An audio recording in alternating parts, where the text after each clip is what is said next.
Hi hello friends, ಚೇತನ study infinity ಚಾನಲ್ಗೆ ಸ್ವಾಗತ. ನಾನು ಚೇತನ. ಇವತ್ತಿನ ವಿಡಿಯೋದ್ರಲ್ಲಿ ನಾವು ಪೋಸ್ಟ್ ಆಫೀಸ್ ಡಿಪಾರ್ಟ್ಮೆಂಟಲ್ಲಿರೋ ವೇಕೆನ್ಸಿ ಬಗ್ಗೆ ತಿಳ್ಕೊಳ್ಳೋಣ. ಹಾಗಾಗಿ ಈ ವಿಡಿಯೋನಲ್ಲಿ ನಾವು ಎಷ್ಟು ಪೋಸ್ಟ್ ಇದೆ, ಕರ್ನಾಟಕದಲ್ಲಿ ಎಷ್ಟಿದೆ, ಯಾವ್ಯಾವ ಪೋಸ್ಟ್ ಖಾಲಿ ಇದೆ ಅನ್ನೋದನ್ನು ಡೀಟೇಲಾಗಿ ನೋಡೋಣ. ಹಾಗಾಗಿ ಈ ವಿಡಿಯೋವನ್ನು ನೀವು ಕೊನೆವರೆಗೂ ತಪ್ಪದೇ ನೋಡಿ. ಹಾಗೆ ಇನ್ನು ಯಾರು ನನ್ನ ಚಾನಲ್ಗೆ ಸಬ್ಸ್ಕ್ರೈಬ್ ಮಾಡಿ, ಈ ವಿಡಿಯೋನ ಹಾಗೆ ಬೇರೆಯವ್ರಿಗೂ ಶೇರ್ ಮಾಡಿ, ಬಿಕಾಸ್ ಅವ್ರಿಗೂ ವೇಕೆನ್ಸಿ ಬಗ್ಗೆ ಗೊತ್ತಾಗಲಿ. ಮೊದಲನೇದಾಗೆ ನಾನು ಹೇಳ್ದಂಗೆ ನೋಟಿಫಿಕೇಷನ್ ಇದೆ. Gramin Dak Sevak, government of India, ministry of communications, department of ಪೋಸ್ಟಿಂದ ಈ ನೋಟಿಫಿಕೇಷನ್ ಬಂದಿರೋದು 12ನೇ ತಾರೀಕು ಜುಲೈ. ಸೊ ಇದೊಂದು Gramin Dak Sevak online engagement schedule ಅಂತ. ಸೊ ಇಲ್ಲಿ ಬ್ರಾಂಚ್ ಪೋಸ್ಟ್ ಮಾಸ್ಟರು ಅಥವಾ ಅಸಿಸ್ಟೆಂಟ್ ಬ್ರಾಂಚ್ ಪೋಸ್ಟ್ ಮಾಸ್ಟರು ಅಂದರೆ ABPM ಅಥವಾ ಡಕ್ ಸೇವಕ್, ಈ 3 ಪೋಸ್ಟ್ಗೆ ಡಿಫ್ರೆಂಟ್ ಆಫೀಸಸ್ಗಳಲ್ಲಿ ಡಿಪಾರ್ಟ್ಮೆಂಟ್ ಆಫ್ ಪೋಸ್ಟಿಂದ ಇವರು ಕರೆದಿರೋದು. ಸೊ ಹಾಗಾಗಿ ನೀವು ಈ ಪೋಸ್ಟ್ಗೆ ಅಪ್ಲಿಕೇಶನ್ ಹಾಕಬೇಕು ಅಂದರೆ ಇಂಡಿಯಾ ಪೋಸ್ಟ್ gds.online.government.in ಈ ವೆಬ್ಸೈಟ್ಗೆ ಹೋಗಿ ಹಾಕಬೇಕು. ಇದು ಕಂಪ್ಲೀಟ್ ಆನ್ಲೈನ್ ಪ್ರಾಸೆಸ್ ಆಗುತ್ತೆ ಅಪ್ಲಿಕೇಶನ್ಗೆ, ಓಕೆನಾ. ಸೊ ನೀವು ಅಪ್ಲೈ ಮಾಡಬೇಕು ಅಂತ ಅಂದರೆ ರಿಜಿಸ್ಟರ್ ಆಗಬೇಕು, ಹಾಗೆ ಆನ್ಲೈನ್ ಅಪ್ಲಿಕೇಶನ್ ಸಬ್ಮಿಟ್ ಮಾಡಬೇಕು. ಸೊ 15th ಜುಲೈಯಿಂದ 5th ಆಗಸ್ಟ್ ಒಳಗಡೆ ನೀವು ಅಪ್ಲೈ ಮಾಡ್ಬೋದು. ಅಪ್ಲೈ ಮಾಡಿರೋದ್ರಲ್ಲಿ ತಪ್ಪೇನಾದರೂ ಆಗಿದ್ರೆ ಕರೆಕ್ಷನ್ ಮಾಡ್ಕೊಳೋಕ್ಕೋಸ್ಕರ 6th ಇಂದ 8th ಆಗಸ್ಟ್ವರೆಗೂ ಟೈಮ್ ಇದೆ, ಓಕೆನಾ.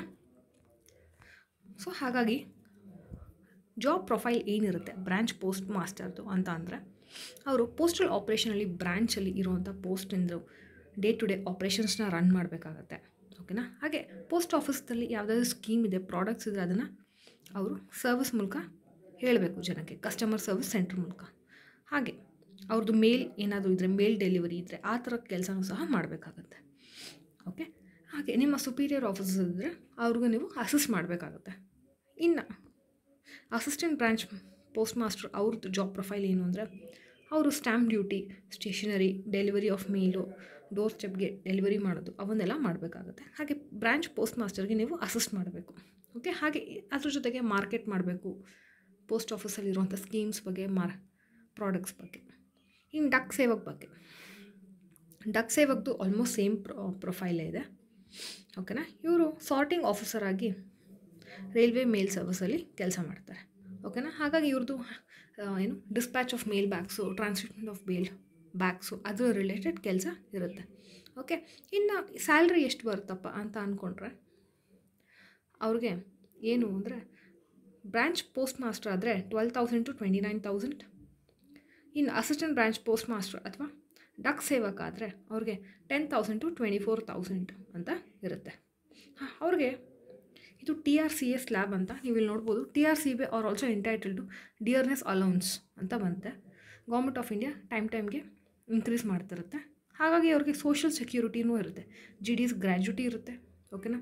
ಸರ್ವಿಸ್ ಡಿಸ್ಚಾರ್ಜ್ ಬೆನಿಫಿಟ್ ಸ್ಕೀಮ್ ಸಹ ಇರುತ್ತೆ ನ್ಯೂ ಪೆನ್ಷನ್ ಸ್ಕೀಮಲ್ಲಿ, ಓಕೆನಾ. ಹಾಗೆ ಇವರು GDS ರೂಲ್ಸ್ ಪ್ರಕಾರ ವರ್ಕ್ ಮಾಡಬೇಕಾಗತ್ತೆ. ಹಾಗೆ ಇವ್ರದ್ದು TRCA ಒಂದು 3% ಇನ್ಕ್ರೀಸ್ ಇರುತ್ತೆ ಏನು ಸ್ಯಾಲ್ರಿಯಲ್ಲಿ. ಇಷ್ಟು ಸ್ಯಾಲರಿ ಬಗ್ಗೆ ನಾವು ಹೇಳ್ಬೋದು. ಇನ್ನು ಎಲಿಜಿಬಿಲಿಟಿ ಏನೇನು ಅಂತ ಬಂದರೆ, ಏಜ್ ಲಿಮಿಟ್ ಬಂದು 18 years to 40 yearsವರೆಗೂ ಅಪ್ಲೈ ಮಾಡ್ಬೋದು. ಅಪ್ಪರ್ ಏಜ್ ಲಿಮಿಟು ನೀವು ಕ್ಯಾಸ್ಟ್ ಪ್ರಕಾರ ನೋಡ್ತಾ ಹೋದರೆ ಈ ಥರ ನೀವು ಅಪ್ಲೈ ಮಾಡ್ಬೋದು, ನೀವು ಕ್ಲೇಮ್ ಮಾಡ್ಬೋದು, ಓಕೆನಾ. ಹಾಗಾದರೆ ಎಜುಕೇಷನ್ ಕ್ವಾಲಿಫಿಕೇಷನ್ ಏನು? 10th ಸ್ಟ್ಯಾಂಡರ್ಡ್ ಪಾಸ್ ಆಗಿರಬೇಕು, ಓಕೆ. ಹಾಗೆ ಲೋಕಲ್ ಲ್ಯಾಂಗ್ವೇಜ್ ಗೊತ್ತಿರಬೇಕು, ಅರ್ಥ ಆಯಿತಾ, ಆ ಸ್ಟೇಟಲ್ಲಿ ವರ್ಕ್ ಮಾಡಬೇಕು ಅಂದರೆ.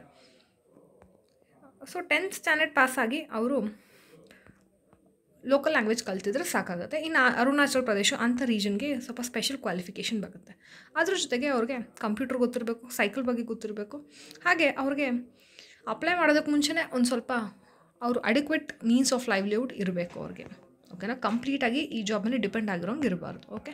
ನೆಕ್ಸ್ಟು ರಿಸರ್ವೇಷನ್ಗೆ ಅಪ್ಲೈ ಮಾಡಿದ್ರು ಫಾರ್ಮ್ಯಾಟ್ ಆಫ್ ಸರ್ಟಿಫಿಕೇಟ್ಸ್ ಎಲ್ಲ ಇದೆ, ಇದನ್ನು ನೀವು ನೋಡ್ಕೊಳ್ಬೋದು, ಓಕೆ.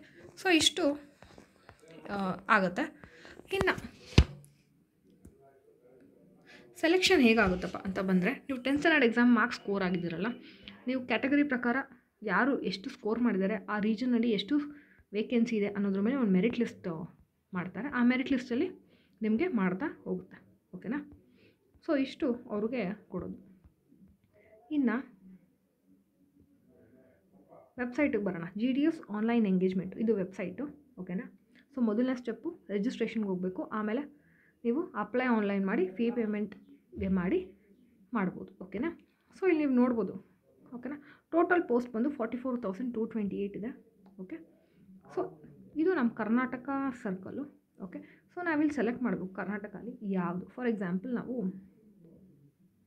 ಬ್ಯಾಂಗ್ಳೂರು ತೊಗೊಳೋಣ. ಬ್ಯಾಂಗ್ಳೂರು GPO ಅಂತ ತೊಗೊಂಡ್ರೆ ಎಷ್ಟು ಪೋಸ್ಟ್ ಇದೆ ಅಂತ ಇದು ತೋರಿಸುತ್ತೆ, ಓಕೆ. ಸೊ ಇದರಲ್ಲಿ ಬ್ಯಾಂಗ್ಳೂರು GPOನಲ್ಲಿ ಈ 3 ಇರೋದು, ಓಕೆ. ಈ ಥರ ನೀವು ಪ್ರತಿಯೊಂದನ್ನು ನೀವು ಸೆಲೆಕ್ಟ್ ಮಾಡ್ಕೊತ ಹೋಗಬೇಕು. ಹೀಗೆ ಸುಮ್ಮನೆ ನೀವು ರ್ಯಾಂಡಮಾಗಿ ಸೆಲೆಕ್ಟ್ ಮಾಡ್ಕೊತ ಹೋಗ್ಬೋದು. ಪ್ರತಿಯೊಂದು ಜಿಲ್ಲೆಗೂ ನಿಮಗೆ ಯಾವುದು ಎಷ್ಟು ಪೋಸ್ಟ್ ಇದೆ ಅಂತ ಅದು ತೋರಿಸ್ತಾ ಹೋಗುತ್ತೆ. ಸೊ ಅದ್ರ ಪ್ರಕಾರ ನೀವು ಸೆಲೆಕ್ಟ್ ಮಾಡಿ ಹೋಗಬೇಕು, ಓಕೆನಾ. ಸೊ ನೀವು ನೋಡಿ ಯಾವ್ದು ಬರುತ್ತೆ ಅಂತ. ಸೊ ಇದು GDS ಎಕ್ಸಾಮ್ ಇಲ್ದಿರೋ ಅಂತ ನಡೆಯುವಂಥ ರಿಕ್ರೂಟ್ಮೆಂಟು. ಅಪ್ಲೈ ಮಾಡಿ ಅಂತ ನಾನು ಹೇಳ್ತೇನೆ, ಓಕೆ. ಸೊ ಮುಂದಿನ ವೀಡಿಯೋನಲ್ಲಿ ನಾವು ಇನ್ನಷ್ಟು ಬೇರೆ ವೇಕೆನ್ಸಿ ಯಾವುದಾದ್ರೂ ಇದ್ದರೆ ನಾವು ನೋಡೋಣ. ಅಲ್ಲಿವರೆಗೂ stay tune for my channel. ನನ್ನ ಚಾನಲ್ಗೆ ಲೈಕ್ ಮಾಡಿ, ಈ ವಿಡಿಯೋಗೆ ಒಂದು ಲೈಕ್ ಮಾಡಿ, ನನ್ನ ಚಾನಲ್ಗೆ ಸಬ್ಸ್ಕ್ರೈಬ್ ಆಗಿ ಹಾಗೆ ಶೇರ್ ಮಾಡಿ. ಧನ್ಯವಾದ.